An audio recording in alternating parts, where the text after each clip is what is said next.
দাবানলের ভয়াল থাবায় বিপর্যস্ত যুক্তরাষ্ট্র ও ইসরায়েল। পৃথক দুই ভূমি, কিন্তু বিপর্যয় একই। আকাশে ধোঁয়া, মাটিতে আগুন।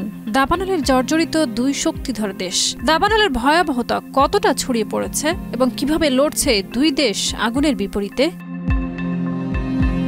যুক্তরাষ্ট্রের নিউ জার্সির ওশেন কাউন্টিতে 13,000 একরের বেশি এলাকা পুড়ে গেছে।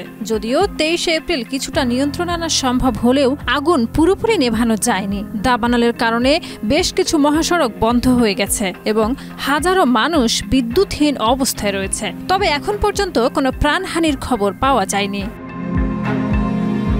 এদিকে ইসরায়েলের বেইত শেমেশ শহরে আগুন ছড়িয়ে পড়েছে এবং তীব্র বাতাসের কারণে আগুন দ্রুত শহরের কেন্দ্রের দিকে ছড়িয়ে যাচ্ছে।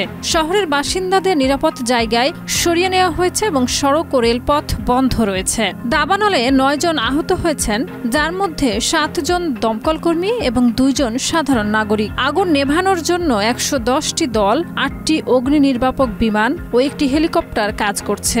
ইসরায়েলের প্রধানমন্ত্রী বেনিয়ামিন নেতানিয়াহু আন্তর্জাতিক সহায়তা চেয়েছেন এবং অগ্নি নির্বাপন কার্যক্রম ত্বরান্বিত করার নির্দেশ দিয়েছেন। অনেকে সামাজিক যোগাযোগ মাধ্যমে দাবানলকে গাজায় চলমান আগ্রাসনের বিরুদ্ধে প্রকৃতির প্রতিশোধ হিসেবে আখ্যাও দিয়েছেন।